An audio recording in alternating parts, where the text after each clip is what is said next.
If that one person did ask me to take a leap of faith with him, yes. It wouldn't be a leap of faith. You were praying for this to happen. What's up, y'all? It's T. And it's Cindy. And it's Tea Time with Cindy. And today, what are we talking about? Life updates. Okay. So something that has been on my mind. Ooh. And it starts. And it starts. The cats are going crazy. Okay, also let me spit out my gum. I'm like, the gum is like rolling around in my mouth right now. What has been going on in my head recently is that Sean and I went to the Renaissance Festival. You know, it's in town. And I know as a Catholic, we're not really supposed to be indulging in this, but I kind of, like, we do it for fun. So pretty much we went to get our palms read.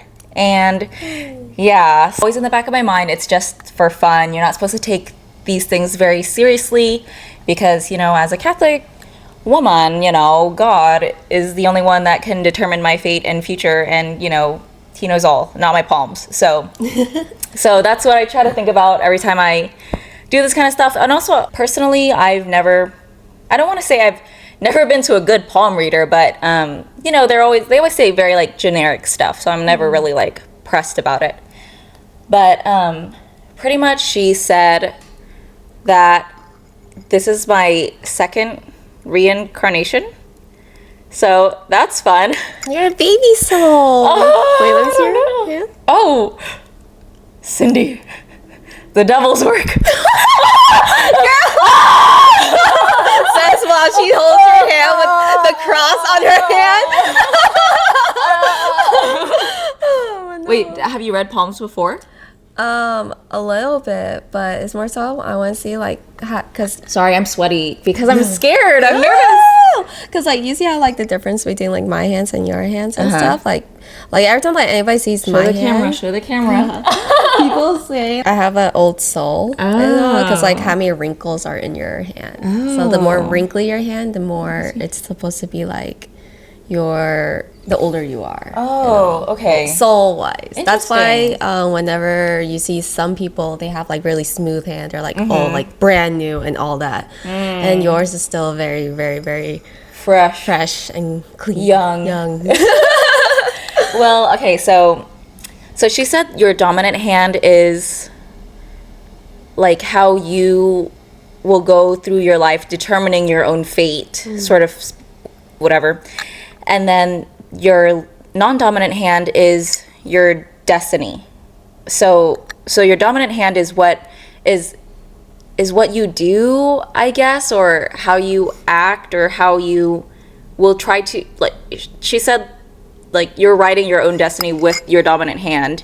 With your left hand, it is your destiny. So people who write with their left hand, they're doing what they're destined to do. No. It's the right hand will be their destiny hand. Will be their destiny hand. Yeah. Mm-hmm. Oh, okay. So it's I guess whichever is your non-dominant, it's already like set in stone, so to speak, or predetermined, or what have you. So she also said that I was a Buddhist Christian witch, and that I have powers. Which I don't think so, because as a Catholic woman, I'm just like, I rebuke that energy. And also, I've never once in my life practiced Buddhism, so maybe your past life. She How said would I this is your know? second reincarnation. yes. So But okay, I will say that I think she was kind of looking at, well, we were also talking outside of the shop, and I mentioned Christianity and Buddhism. so she probably like picked up I think on she things, heard and then something. She tried to like spin a story Exactly. whenever she saw you. Exactly, yeah. Wait, which lady is this? I don't know. I don't want to like speak ill on anybody or anything like that. I don't know if it was like her main Occupation? Yeah, because I think it was more so like tarot card readers were there, and I think she was the only one that could do palm readings. Okay. Yeah. Because I've had my cards read there before. They're so much fun. They are really fun. I do like them. Because at least the tarot card reading ones aren't so, this is your fate and this is your destiny. They kind of talk about, oh, this is who you are as a person. This is how you approach certain battles and situations in your life. And so it's not so serious to me. I guess it depends on how much in depth you go with it. But yeah, Sean wanted to do palm readings because that's what we did last time, and he wanted to see if it matched up with his from last time. Oh, did it? Yeah. Did it? I don't think so. I don't know. I don't know, because they were from different palm readers, so they could have interpreted them differently. I think it was like still within the same general area, but not exactly the same. Yeah. And then so she saw that I had a jade bracelet on. I took it off because I had to take pictures for something. So I had the jade bracelet on, and then my necklace was kind of like that. It resembled like a rosary.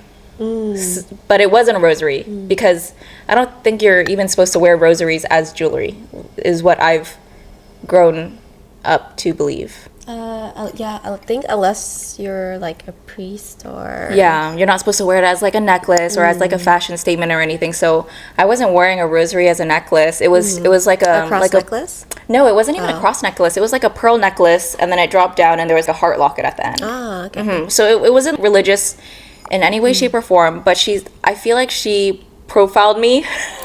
Which you're supposed to. Yeah, which I guess is it's valid, but it was wrong. So she saw my bracelet and she saw my necklace, and she was like, "You are a Buddhist Christian priestess or whatever," or like you are right now a Buddhist Christian. Yeah, she was like, "You are a Buddhist Christian witch. If you choose to go forward in using your powers, all I ask and all that we ask is to be careful." And I was like, okay. I'm scared. But, I don't think I'd ever...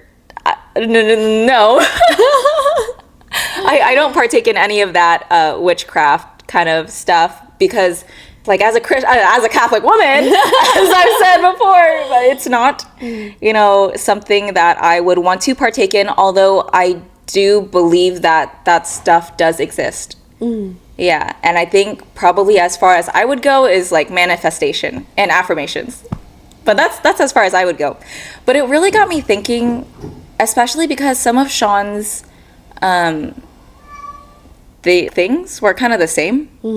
It got me thinking about, are our lives predetermined? Or, versus free will, where we have the chance to choose our own destiny, but like in the end, as a Catholic woman, I keep saying this, but God has a plan for all of us, right? So I was taught to trust in his plan that he has for me, and that kind of makes it seem like it is already predetermined, and I do have a fate written out for me. But then on the other side, it's like, okay, so what about free will? What about choosing our own path? So like, what is that about? So I feel like everything is determined by God, because as a Christian woman, I do largely believe that. Are they about to attack each other? Yeah. Oh no. They're being naughty right now. Is there a full moon today, guys? I don't know, but I think, okay, well now I'm not starting to sound like a Catholic woman, but I think one of the planets is going into retrograde soon. Oh yeah, Mercury. Mercury went to Gatorade today. Gatorade, y'all. It's in Gatorade. It's in the microwave. No, is it today or the 25th? I heard it was the 25th. It's soon. Soon. We're in the shadow, what people like to call the shadow period. Oh. So there are things happening, I think 5 to 7 days before, and then all your inner demons and shadow work and stuff is coming out. So all like your oh my god, the karma and stuff is coming out. So that you have to work on and stuff. That's why if you feel yourself getting upset, or you feel past memories are coming up, or past exes and friendships are coming up too. That's just Mercury preparing you for a month. Like, I think it's only in the microwave for like a month and stuff. Get out of the microwave. You're done cooking. But yeah. But as a Christian woman, like, I do believe God has a plan for all of us. When it comes to free will, it's the choices we make along that journey, you know?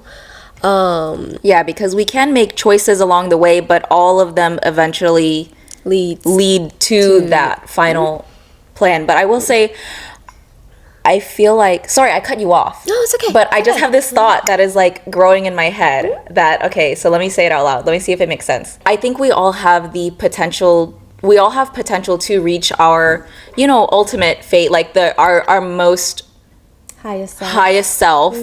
But the choices we make along the way, our free will determines whether or not we can achieve that the highest versions of ourselves. So I think, not to say that we don't have that one singular destiny that is made for us. I think there's probably like different ones that delineate from the highest version of ourselves, but depending on the actions that we make, it can lead us to reach our full potential, or it can lead us astray from our full potential, pretty much. Because, for example, you could have, when you woke up today, you could choose to stay in bed and be a bum all day in bed and Very achieve true. nothing.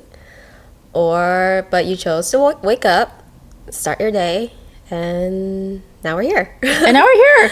Yeah, I believe The cats are being bad, y'all. Sorry. I really do believe that God has a plan for all of us, but the journey is what makes it worth it. Because not only are we learning so much about our life right now and all the magical things that God and this earth has to offer, but we also have to break away from the expectation our family set. I think that was one of the biggest things that kind of play with our...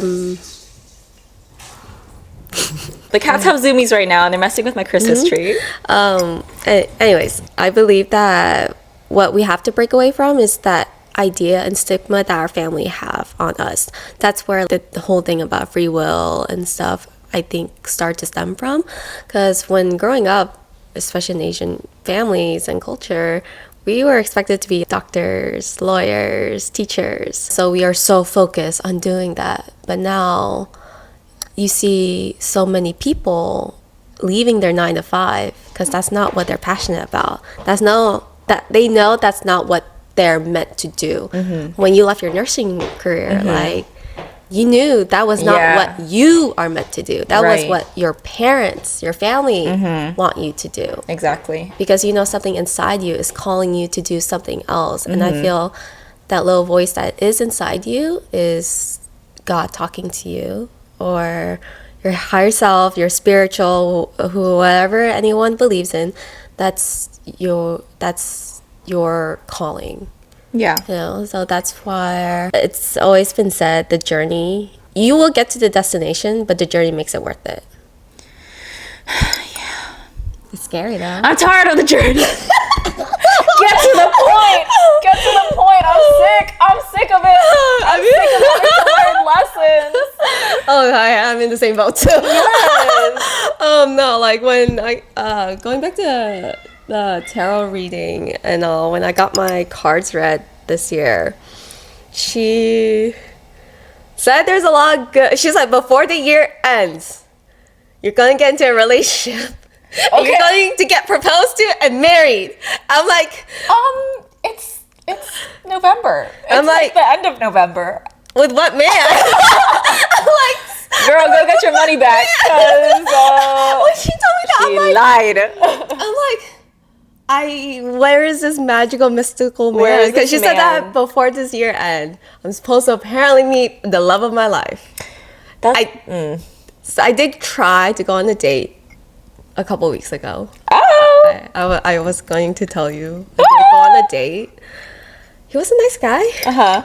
But the heart wants what the heart wants. Yeah. And even though I knew he would be good for me, like, he's a standout guy, very sweet, gentleman, very stable. But the heart wants what the heart wants. Cindy! Yeah. I told who it is. Let me see your palms. Let me see your palms. Your non-dominant one. Okay, never mind. She was like, I thought this is the devil's work. I don't know why. I'm sorry. I was trying to see if there's any correlation, okay? Because for Sean's, his head and heart line cross, and apparently yours don't. So I was like, oh, maybe it's like the same. But she told Sean that he needs to be careful because sometimes he leads with his head and sometimes he leads with his heart. And most of the time you're supposed to lead with your head. That's where the brain is. But the heart wants what it wants sometimes. But at the same time, it's like, that's the thing about relationships is that you want what you want, right? But is it what's best for you? Is the thing. Like, I want to eat chocolate cake every single day, but should I? Probably not. Just go exercise later. Just 20 more minutes on a treadmill. Oh my gosh, no. When there's a will, there's a way. And I feel if I were to take a leap of faith, let's hypothetically speaking, if he did ask me, like right now, I will say yes. Which one? You already know which one. Oh God. Yeah. But I will say, okay, this is something that I realized, especially with talking to my girlfriends, the ones that they have, boy troubles with, or even like with myself growing up in high school when I first met Sean. That's why I feel like I don't really have any jurisdiction in the relationship realm because I married the first man I dated. So I feel like my advice doesn't really count, but to me it kind of holds true in some way, or I think it makes sense, is that, we have certain, like, a checklist that we want in a man, right? Like, this is what I want. He needs to be fit. He needs to have the same hobbies as me. He has to do this. He has to do that. And it's great. Like, that's the ideal man. But is that what you need in your life? Because the dudes that, I thought were like fine as, like the ones that I was like, damn, I want them. I don't think they would have been good for me, or I don't think we would have had a good relationship. Sean is very opposite of me, which I think really balances me out. And when I had first met him, sorry, Sean. I mean, I was kind of dorky too, but he was, like a dorky kind of kid and kind of like... I believe it. Yeah. So, and at the time in high school, you want to date someone that's cool, kind of like a bad boy, and all this stuff. And he was like definitely by no means that kind of guy. But I was like, oh, well, he seems sweet. And so he invited me out on a bunch of dates, and I would always reject him. Aww. And eventually I felt so bad for rejecting him that I asked him out on a date. Yeah, because I felt bad, okay? And so I really took a leap of faith in the sense that I was just like, this poor kid keeps asking me on a date. I might as well just see where it goes. And now we're married, and now we like live together, and we're happy. And he really balances me out, and he's like taught me a lot of stuff. But he was by no means my type. I never saw him as, he checks all the boxes. Like, we do not have similar hobbies. We do not have similar characteristics. We don't have similar music tastes even. We're very, very different people, but I think that's what I needed. Oh. Hey. Like they understand English. Hey, stop. Oh, sorry. But yeah, that's kind of my 2 cents on that. So what you're saying is that you need to go for the guy that you went on a date on. Is to take a leap of faith. Because you took a leap of faith with Sean. I did. I did. You took a leap of faith with Sean, and look what happened. But you need to take a leap of faith with the other guy, because he's there. But I did by going on a date with him. Oh, but that's just one date. You rejected Sean for multiple dates, and then you took him on one date. And then he took me to Disney World. So, yeah, that leap of faith skyrocketed me straight to Disney World. Oh my God. Yeah. So, what you're saying is to take a leap of faith. Is what all I heard. God dang it, Cindy. You can't cherry pick the advice that I give. Take what resonates and leave the rest. But I will say, if you're having a hard time finding a man, maybe you need to reconsider what you want versus what is good for you. I don't have a hard time. I just have a really big checklist now because I don't want to just dive into the first person I see. Don't get me wrong, in our other episode, physical appearance is important to me. I do want to be taken out on dates and all to Mercury! It's okay. This is gonna be a funny episode. I can feel it. We're gonna have a drinking game of how many times the cat. Y'all hear the cat. Y'all have to take a shot. Okay. Okay. Oh my gosh. But it's more so if they can get me interested into going into a date with them. Because the only reason why I went on a date with him was he found me on IG and we just started messaging, and the conversation on Messenger, like IG, was it was actually very fun. Oh, and good. So we had a lot of chemistry during our conversation, so I was like, why not give you a shot? Yeah. But oh, But what? But what?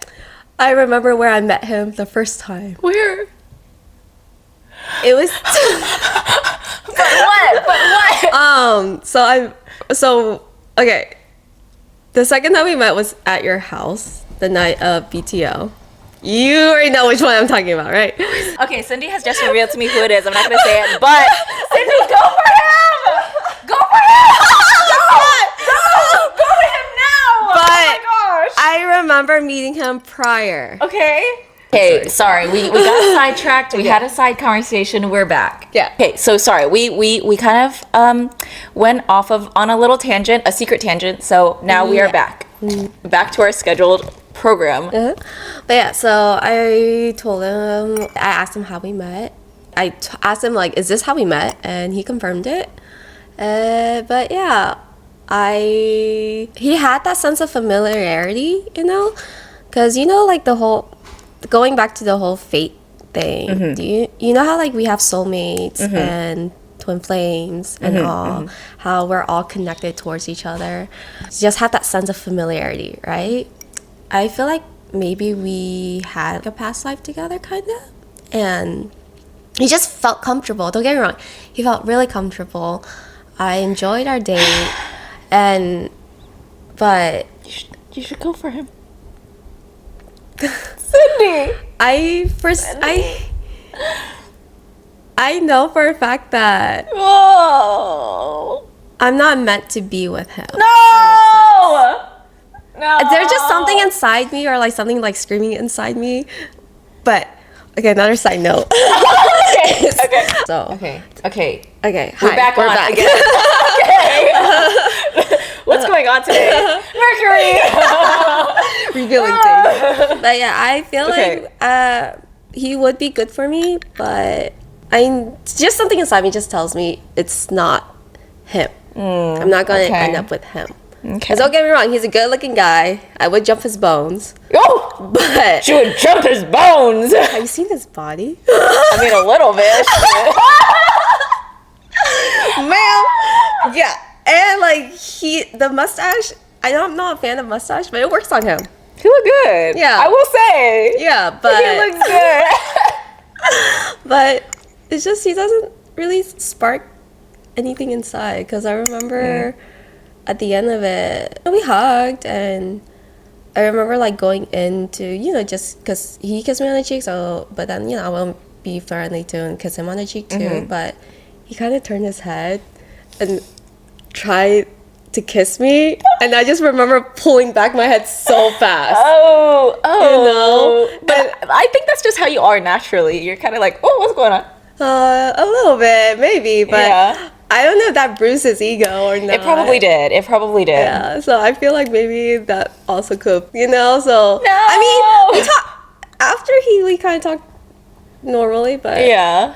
Yeah, I'm a really awkward turtle with dating right now. I feel that. I don't feel that. I'm married, so I can't relate. But in general, I feel like I'm a very awkward person when it comes to human interaction. So totally get it. So I'm open to dating and all, I'm just waiting for that person to spark my soul. But I know for a fact that if that one person did ask me to take a leap of faith with him, yes. It wouldn't be a leap of faith. You were praying for this to happen. What faith are you taking? You're not leaping into anything. Just I'm leaping into his arms. Oh God. Oh jeez. Wasted potential. Irritates my soul the most like he does. Fascinating. Fascinating. It's interesting. Segue. Okay. Okay. Well, then, yeah, I guess that's fine. Fine, Cindy. Fine, you could be happy. You could be happy. But it's fine. It's fine. I mean, like, plus, we'll see. We don't know what happens, you know, because I never thought I would see him again. Then he ends up at your party again. So. Okay, so what if you see him again? Will you take that as a sign? Who? Oh, that one? Wait, which one? The one that was here. The one that was here? Yes. Okay. If I see him again, running into him, then yes. I vote yes. Go for him. I promise the other guy is a good guy too, okay? How much do you know him? See, that's what irritates me the most. That's why I firmly believe in the, like, having a soul tie or having the red string. You know the red string theory, right? How we're, like, connected. It's like, I don't know anything about him. Yeah. And I haven't had a proper conversation about him. Or not about it, with him. Yeah. But I feel so deeply with this man, which makes zero sense to me. Because he's hot? No, not even. I remember telling my ex when I met him, he's okay. Huh. He's okay, you know? Okay. But now, I can't get this man out of my mind. And I don't know. you know what's so funny? The one that's here, I told him, yes, I still have a crush on someone. And I remember he brought it up while we were texting. I was like, yeah, even though I have a crush on somebody. Because tell me why do guys do this? They want to divulge about your sex life immediately. Like what do you mean? Like the body count or whatever? Or like, what are your kinks? No, it's more so, I think he kind of assumed that I was talking to other guys. Oh. You know? Or Okay. seeing other guys or something. And I had to be, no, I'm not. You know? I don't know. Okay. That's a really big turnoff for me because I'm just like, why are you assuming that I'm talking to other people? Because okay, you know what am I portraying to make you think that I'm talking to other people? Because you're a very good-looking man, but I'm not gonna assume you're talking to other girls. But then, you know, a lot of people have said, like, you should always assume they're talking to other people because, you know, they might have a roster, you guys aren't anything and stuff like that. But I don't want like have that fear and that mistrust in somebody already. You know, until they proven me otherwise. And so him like just asking me that and stuff kind of proved me otherwise, because it really turned me off whenever he said that. And so I did mention, like, yeah, even though I have a crush on somebody, we haven't even have a proper conversation. Tell me why he liked that comment I said. You know, out of everything else I said. Okay. Because I was still, but like after I said that, but I was complimenting him. But then of all things he like just liked was just that you have a crush on someone else. Yes. I think I can't speak on his behalf, but if it were me and I had maybe a crush on you and I saw that, it'd be like, haha, cool. Like, whatever. Like a sassy little thing. I don't know. I don't know if he is a sassy king, but if it were me, I'd probably like it. So maybe it was kind of like a whatever. But okay, I'm going to play the devil's advocate and say that if I was going on a date with somebody, like knowing this day and age and the dating scene now, it is very normal to assume that, or not to assume, but it is very normal for people to be dating multiple people at once, in the sense that they are going on dates with multiple people. So just knowing how I am as a person, I'm very like modest, I'm very serious, very loyal. Like if I'm just going on a date with somebody, if it is just one date, the first date, I personally would feel uncomfortable going on a date with somebody else like the next day or like the week after, just because I'd be like, oh well, I just went on a date with somebody else. I don't know, like maybe I should tell them that I'm seeing other people as well, because you know, you don't want to assume anybody's actions, because that may not be what's really happening, and you're creating a false narrative in your head. So maybe he's just that kind of person that, you know, does only date one person at a time, even if it is just like the first date or whatever. Or so maybe he just wants to see where you are, if you are too. Yeah, because some people are, you know, go like on dates with like multiple people, which is fine and, you know, normal, I guess, in this day and age. But and some people really don't want to do that, which, you know, you can respect that too. So I don't know. I think he was just kind of feeling out the vibe. Most likely. I do agree with that. But I feel there's a way to say it. And the approach was a turn off. Okay, how did he say it? Where's my phone? Oh my gosh. Okay. Yeah, because that is kind of like an awkward conversation to have. But I think if you want to get serious with someone, which I'm assuming that's what the date is for, then you know, I guess it is fair to ask, by the way, are you seeing anybody else? If you are, then well, maybe we are not compatible. They're zoomed out. Okay, here we go. We're going off topic now. Okay. Maybe.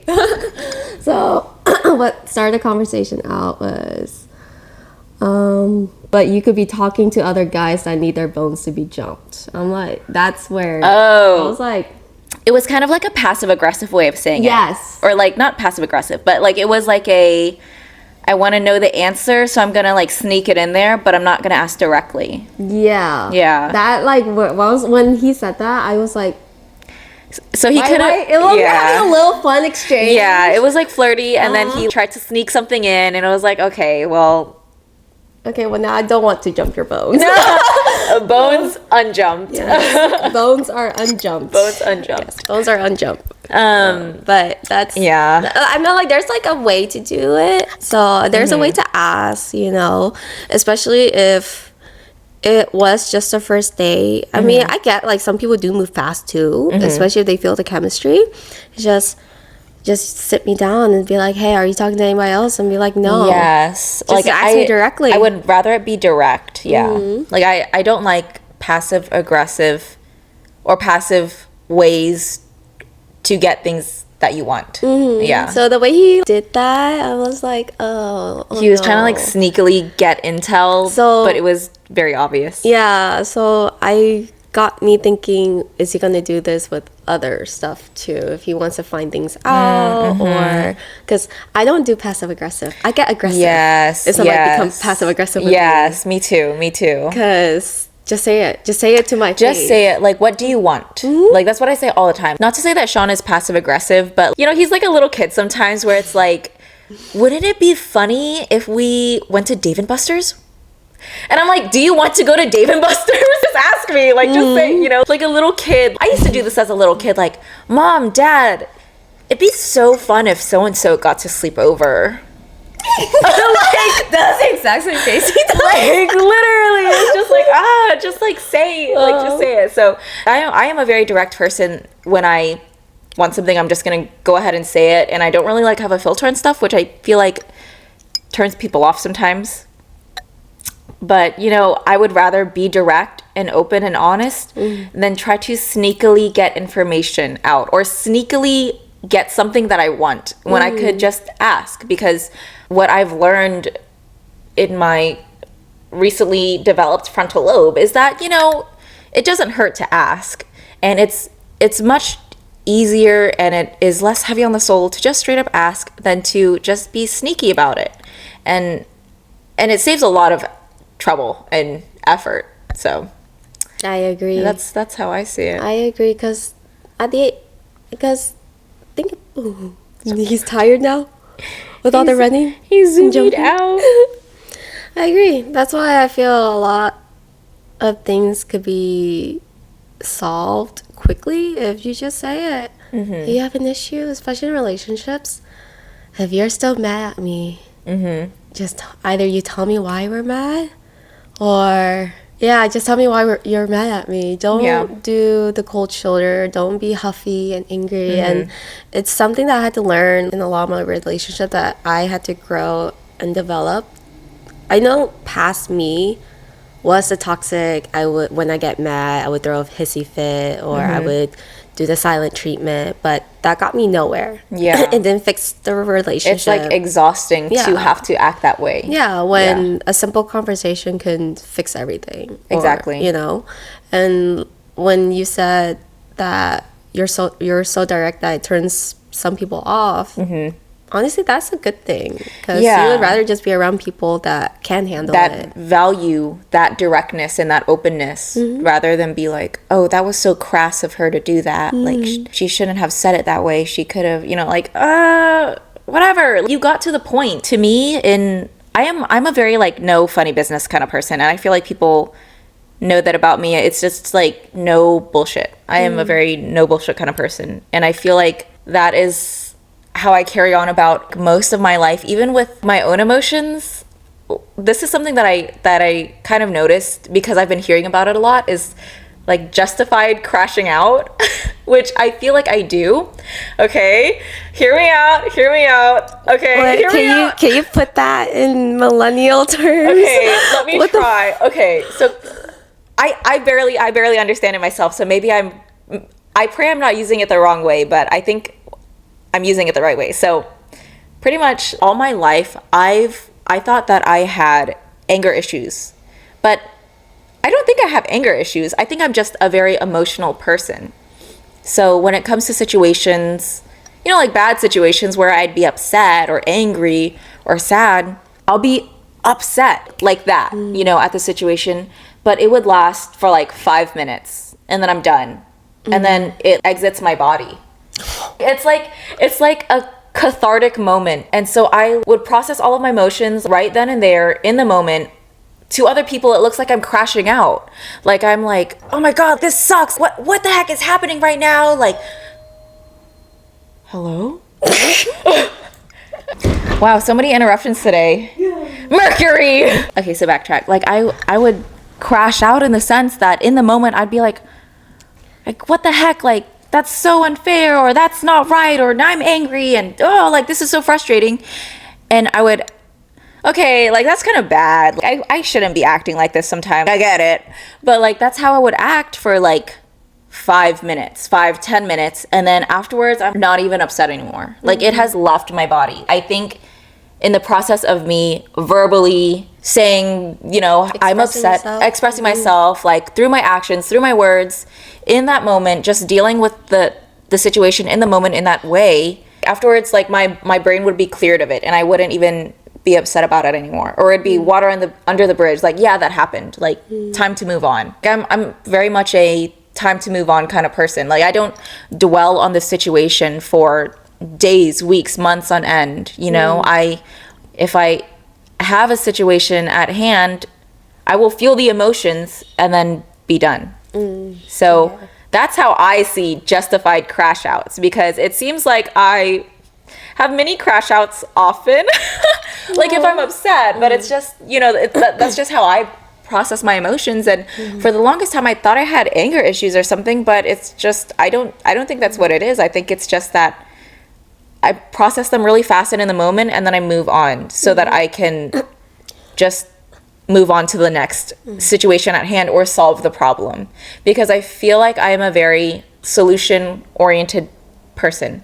When something happens, when shit goes down, I'm like, okay, what do we do? Like, what's going on? What's the plan? Yeah. Which is why I feel like I am bad at when people rant to me sometimes. I feel like I'm the kind of, I don't feel like I'm the kind of person. I am the kind of person that starts giving advice unsolicited, which is my fault. But it's because my personality is very much so, let's find a solution. What's going on? Let's figure out what to do. I beginning to understand what crashing out means then. Okay. Does that make sense? I don't know how I'm saying it is right. Yeah, but it makes sense. It makes a lot of sense, because I agree with you about being, if it's something very trivial, let's not dwell on it. Yeah. Let's just fix the problem and be done with it. Exactly. And I think it's okay to express your emotions in that moment. If something is upsetting you, okay, you could be upset. Why do we have to hold in our like emotions and stuff for the sake of others sometimes? I think that's kind of unfair and it's not good. So I say if you feel any sort of way, express that to some extent for a little bit. Don't be angry the rest of the day, but I think people should feel free to be upset, be mad, feel those feelings so that you can move on, so that you can get over that. That's true. Because things that happen always happen because of misunderstandings anyways. So if you do feel angry about something, if you still feel angry the next day, then go talk to the person. Don't just keep quiet, hold resentment, and hate them 5 years later because of the one thing that they probably did something that they didn't realize hurt you. Yeah. You know? And I feel a lot of beef and friendships and stuff could have been solved or fixed with a simple conversation. If you can just sit down and talk to each other. Yeah. Instead of holding resentment for the next 5, 6, 10 years. I'm not gonna lie, when we posted this week's episode, I was a little nervous. Because of the past of the ones that were against me and to see how they were gonna react. But then somebody talked to me and they're like, it doesn't matter. It doesn't matter what, if they still hold resentment, if they still hate you to this day because of everything, that's on them. That's on them. And that's really is something. The only person that it's affecting is them. Yeah, because I'm just living my life now. Yeah, you don't even think about it. You don't even realize you're living in their minds rent free for some reason when really you're just trying to vibe. Yeah. I saw a quote somewhere where it says, just be glad you're the person they're talking about and not being the person talking. Yeah, I would say like that quote is true. What was it? It was just be glad you are the person being talked about and not being the person talking. Doing the talking, exactly. Because why worry about other people's business when you got your own problems in your life that you should probably be paying more attention to?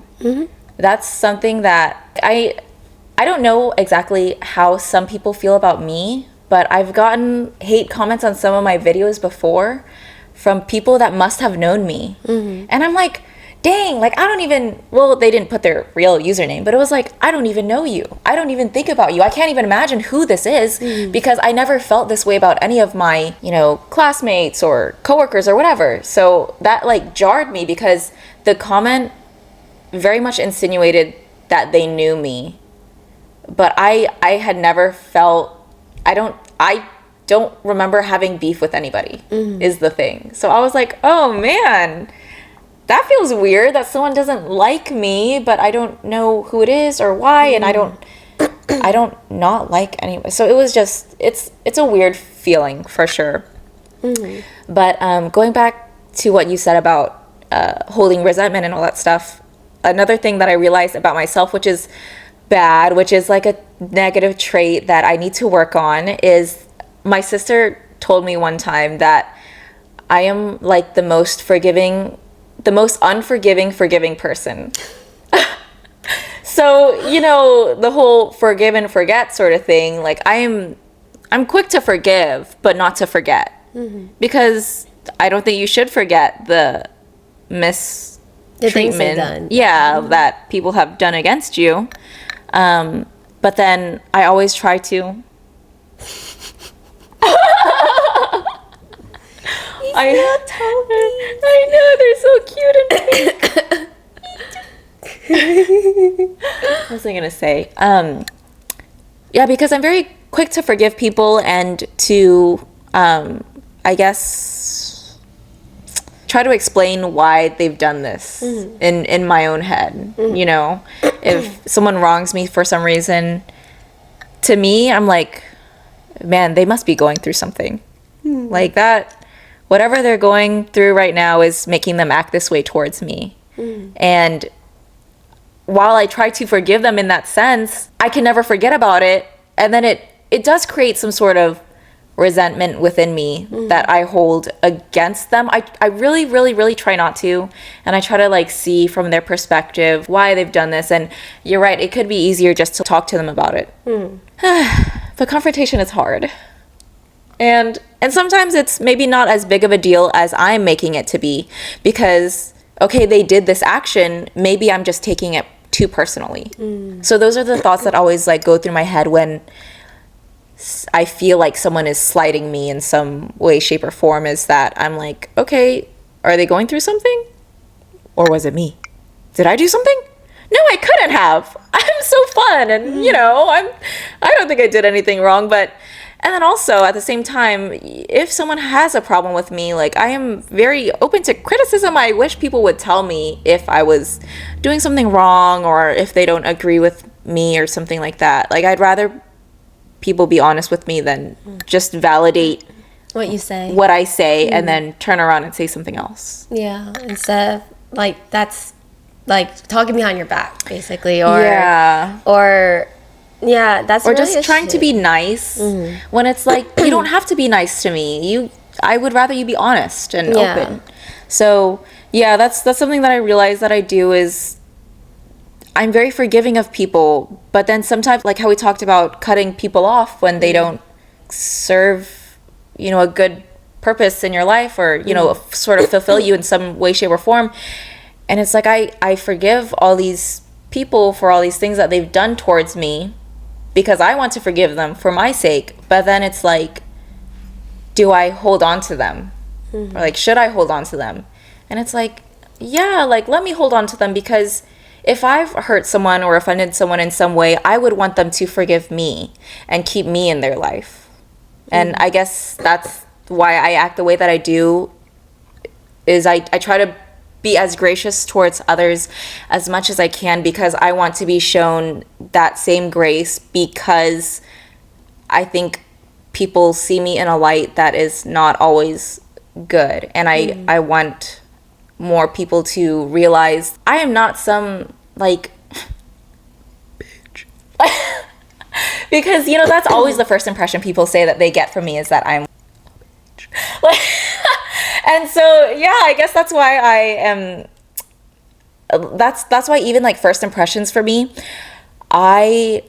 because I am very terrible at first impressions, like I give off a really bad first impression. So anytime I get a bad first impression off of someone, I try to give them the benefit of the doubt. Like, oh, but there's so much more under the surface. I'm sure they were just like that because they're shy or nervous or something. But sometimes you should just listen to your gut. Intuition. Yes. And so that's kind of what I'm like reconstructing in my brain too, is that I need to listen to my gut, because I think I have been a little too forgiving of people's actions to the point where it's like I'm just giving them way too much credit for who they actually are as people, and I need to see them for who they really are. So that's my little tangent. Her Tiffany tidbit. Yeah. Well, actually, okay. So Tiffany tidbits to me are little like moments in my life that have stuck with me or shaped me in some way, shape, or form. I'm trying to think of one right now. If I think of one, I'll say one. Okay. Okay. I have a lot though. They're just like they're pulled from the recesses of my mind. Like the Pokemon card one. Oh. Yeah. We're doing a great job not crying. I know. Let's not. I know. Like Tiffany Tibbet should be funny. That one was supposed to be funny, and then it ended up not being funny. Sorry. It's okay. Sorry, guys. It's okay. No, I totally agree with you about how it's really hard to simply forgive people. There is a lot to take to forgive someone, but I feel forgiving is fine. Just stay away from me. Yes, yeah, it's just if whatever had caused us to break our friendship, or if it's gotten to that extreme, there's a reason why. And have given second chances to people where they mess up the second chance too, and I get reminded by the big guy upstairs of why that friendship didn't work. For example, like my friend at the pool party, that was our second time being friends again, but for some reason everything that had happened from when we first became friends again to the pool party, it was a reminder. They're like little like events were a reminder of what had happened in the past. They were like similar situations, and I remember somebody saying God will always put you in the same situation, but different. If you didn't get it the first time. Yeah, so you're going to get it now. You're going to get it now. Yeah. Because, you know, fool me once, shame on. Yeah. Shame on you. You fool me twice, shame on me. Yes, and exactly. I do believe, well, I know it's really terrible to say not to give people second chances, because I don't give any of my exes second chances. Yeah, for valid reasons, of course. Because the one time I did do, I was just like, oh, it was terrible. Well, there's some things that you could give second chances for, and there's some things that you should not ever give second chances for. Yeah, and that's where it resonates, where cutting people off or dropping people, it's a lot better than having to deal with more heartaches. Yeah. And all. Even though, don't get me wrong, I still have love for them. I still wish them the best. Just stay away from me. Yes, yeah. Just stay far, far away from me. It's kind of like knowing when to cut your losses, per se. I don't want to say that because, you know, like with relationships, that seems kind of like, but yeah, sometimes you have to know when to cut your losses. And is the work that you're doing towards this relationship worth what they are giving you, I guess, in a sense, or worth whatever it is doing towards your life. If it's mostly negative energy and you're putting so much work into this relationship to try to make it work, and all that you're getting from it is negative energy, then why hold on to it at all? Why hold on to it and try to make it work? But I don't know if I've gone through any experiences with friends where I've had to cut them off in that way. So I guess, yeah, I don't know. I don't know how I'd react in that way. It's really hard for me to cut off friends. Like, it's really, really hard for me to do that because the history of it all and stuff. So, yeah. Even though history is important, but I feel if they're causing more negatives in your life, if they're making you cry almost every single day, which she was doing every single day, like, oh my gosh. It was just hard. It's working with friends is also really hard too, because we work together, so that had more hard. Stress. So, but it was more so the fact that when I needed her, she wasn't there, and it's always been like that. Yeah, and she always put her feelings first before, or how she feels is more important than how I felt. Maybe I did something that made her feel that way. I don't know, because she never was really. She's avoidant, so she was never really good at talking with her feelings, so I never knew truly how she felt until I make her sit down and talk to me. And having to ask that of someone over and over and over again, it just, sometimes enough is enough. We don't have to talk anymore, because obviously you don't want to talk. I mean, I also feel making me cry so many times in public. Enough is enough. That is enough. But anyways, okay. Okay. Well, that's enough yapping for today. That was fun. Sorry the cats had the zoomies. Now they are tired. Now they decide to be. They sleep. Little angels. Alrighty, well, thanks for tuning in. Like, comment, subscribe, do whatever you want to do. Submit a story. I don't know. Okay, bye. Bye.